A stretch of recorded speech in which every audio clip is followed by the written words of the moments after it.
Hi, I'm John Hazzard, and for me, it's all about food.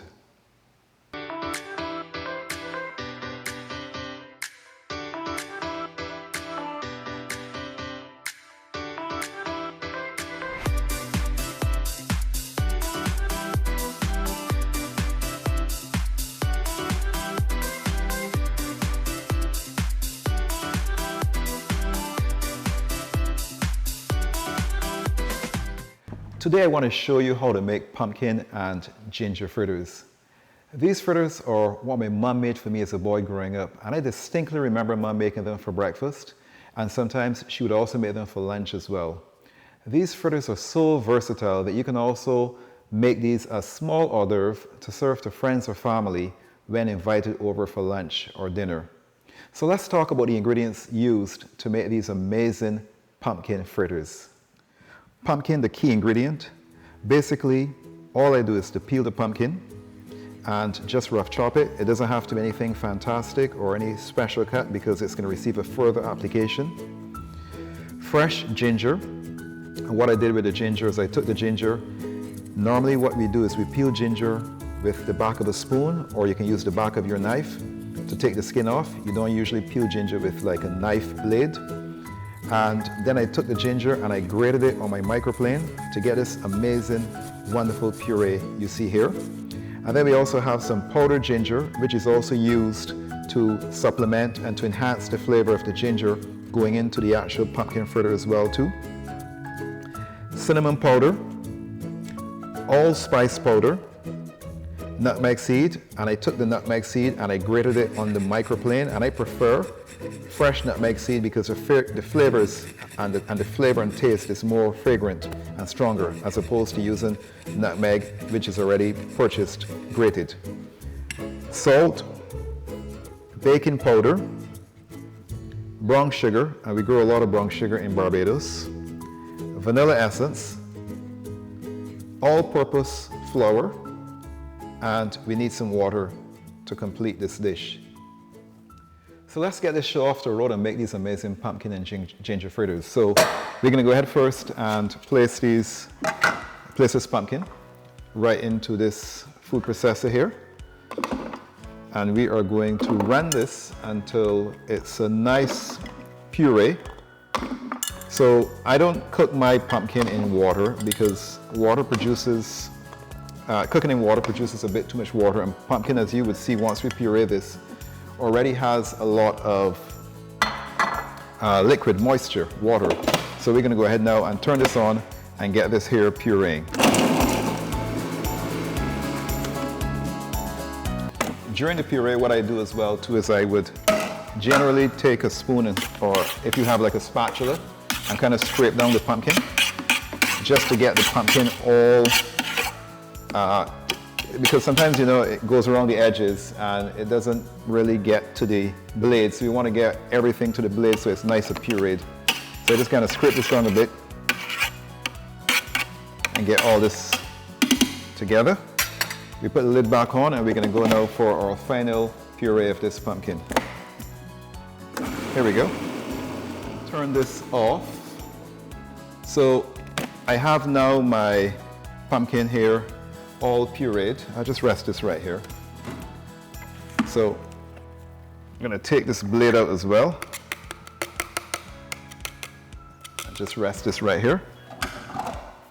And as you can see, this pumpkin is all pureed. So this is what I'm looking for, a nice puree of the pumpkin. And as you can see, it's very, very moist. If I was to squeeze this with a cloth or anything of that nature, you would see a lot of liquid coming out. So I normally just take a food processor, or the other thing you could do if you're not doing a lot of pumpkin fritter batter is you could also use a box grater as well. A box grater works just fine. So we just scrape this all out. Good. And I have now my pumpkin fritter, my puree pumpkin inside a bowl. So that's perfect. So all we're going to do now is we're going to just add the other ingredients to this. So I'm going to go ahead first and add this ginger in here. So we add that. And And just mix this all in well. I'm also going to add the powdered ginger. So we add that there as well too. And as I do this, I get rid of these ingredients. I have some nutmeg, so we'll add that in there as well. And then we also have the cinnamon powder. We have the allspice, and we also have the salt. So the salt as well too is going to produce moisture. So that's the other thing the salt is going to do too. So just going to put these empty containers to a side so you can see a bit more as to what I'm doing. And then we're just going to mix this all up. So right now I'm just going to mix this all in really well. Get us all mixed in before I add the other ingredients. But we're basically adding everything into the bowl, making these fritters and mixing it all well. So I'm now going to let's add this vanilla essence. So we're going to add this in here now. And I will also add the brown sugar as well too. So let's add that. We get all this good stuff out. And I love brown sugar. I grew up with brown sugar in Barbados, so that's all we use. We use brown sugar for tea, for making lemonade, juices, everything we use brown sugar for. So again, we just mix this all up. And I'm combining all of this well first. And then I'm going to go ahead and add the baking powder and the flour, and finally I'll add the water. But I can already smell all the nice spices in here. And you know, it's becoming into more, as I mix it, it's really becoming into like very liquidy, because the sugar and also the salt is allowing the pumpkin to break down some more. So you can see we have this nice kind of puree form. So I'm going to add now the baking powder in here. Add that. I think that's all the baking powder.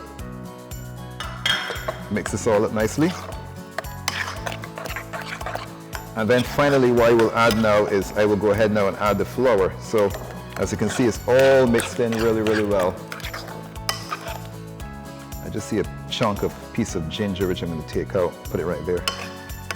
So now you can see we have this kind of like almost a liquid. So now we're going to go ahead now and so you see why we don't need to boil it. So we're going to add now this flour. Just add a bit at a time really, but we have to get all of this flour in here for this batter. So we add all of this flour, and as you can see, it's not anything which is complicated. It's a very easy dish to do. Now this here, the thing about pumpkin fritter batter is if you were having friends come over, you don't have to make this the day before. You could make it the day before, but you could also make this a week before if you wanted to, if you were busy. And I find that the batter freezes really, really well. So generally, you can just make, like this batch here is going to give you like 1.5 quarts of pumpkin fritters. And you can just take this and freeze it. So let's add some more flour now. So we're going to try to get all of this flour in here. So you see it's mixing really, really well. And the pumpkin itself is absorbing all of the flour. So I'm going to add the remainder of the flour in here now. Let's just add this right in here. Okay, so we're adding all this flour right into the mixture here itself.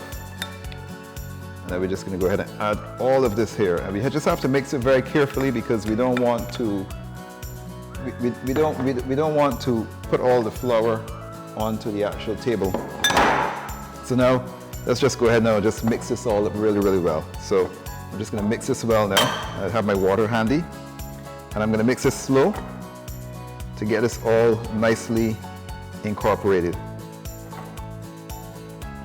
And we're just going to basically incorporate all of this flour into this batter here. And at some stage I'm going to add some water as well. But I just want to kind of get this incorporated really well first. And you could also use a bigger bowl. I have a small bowl here. And I have this glass bowl generally so you can see. But I'm going to go ahead now and just add a little water to this. And just, that's going to help me to get this all mixed in really well. But it's smelling really nice, to be honest. If you could smell this, it smells really good. I can smell the spices that I added and it smells good. It smells really, really good. So we're just basically bringing the bottom to the top and getting this all mixed in. I'm going to add a bit more water.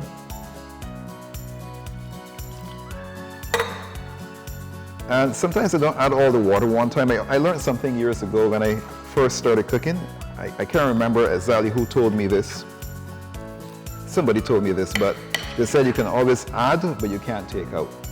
And that's so true. So you can always add more water, more liquid, but once you add too much, you can't really take it out. You'll have to then supplement it then with more flour. And of course, if you add more flour, you may have to add some more baking powder as well too, because the recipe would have changed. And again, this recipe as well is in the description below. And I have it all weighed out for you. I tested the recipe. So you can go exactly with that recipe and it should work really well for you. So let's just trying to get this all mixed in well. It's just getting a bit stiff now to mix. But we're almost there. We're getting all the flour, everything all mixed in and combined well. And I think it's probably going to be able to take all of the water. So I'm going to go ahead and add all of this water. And that should really now take care of it. So let's just go ahead. I'm kind of creating a little mess here on the table. But that's okay, that's all right. Once this final product tastes good, I don't mind how much mess I create. Once this tastes really good, that's all that matters. And once I'm able to convey this information to you as well, so you can also try this at some stage, if you haven't tried this already. But this one here should taste really good. I like the pumpkin fritters with the ginger. I find ginger really accompanies pumpkin really well. It's a good partnership, a good marriage, if you want to say. Okay, we're getting there. And it's looking good. So I still see a bit of flour, a small amount of flour still in here. So I really want to just make sure I get this all mixed in well. So I'm just going to try to get to the bottom and bring the bottom to the actual top itself and get this mixed well. But it's looking good. So this is the exact batter you're looking for. Now the other thing I should mention to you as well is if you do decide to make this ahead of time, let's say a week ahead of time or a few days ahead of time, and you freeze it, because you should freeze it so it keeps well, you want to take this out like the day before to allow it to thaw, but then you want to put it into a bowl and you want to mix it back up like how I'm mixing it as well, just to bring it all back together in a nice congealed manner.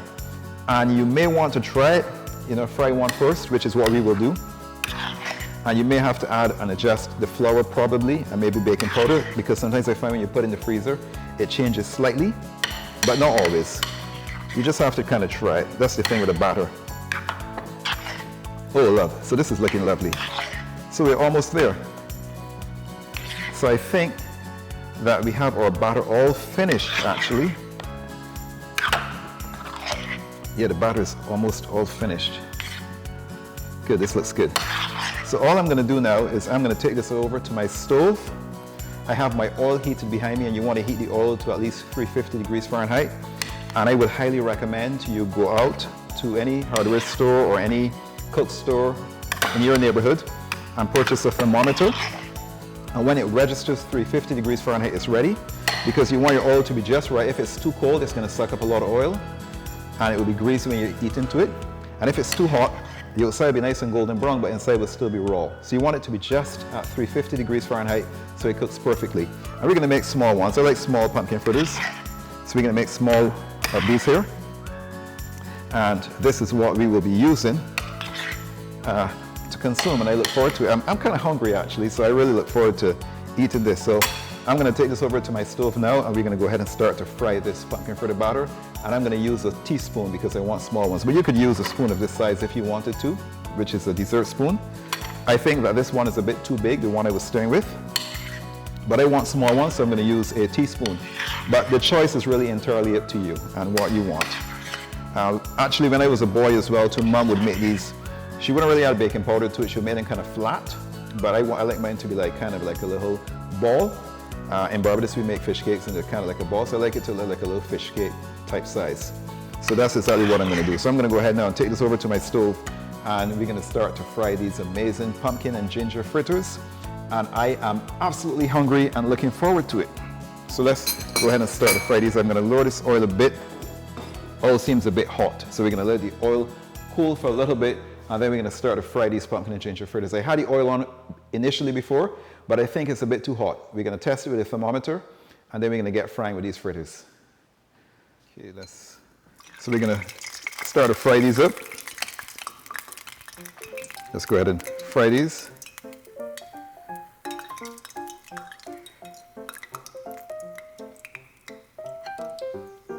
So I pretty much take the spoon and I dip it in the oil, and then I dip it in the mixture and just take off a small amount of this batter. So I just want small hors d'oeuvre size ones.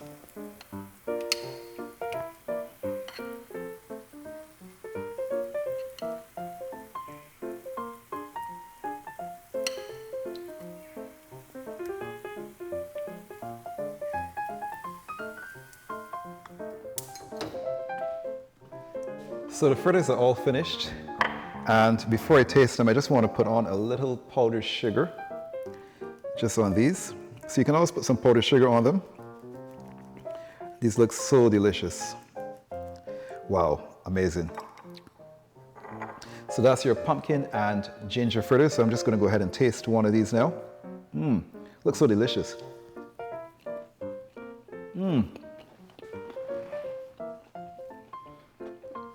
That is so delicious. And the amazing thing is that I can taste all of the spices that we placed into the fritter batter, as well as the ginger as well too. Outstanding. Absolutely amazing.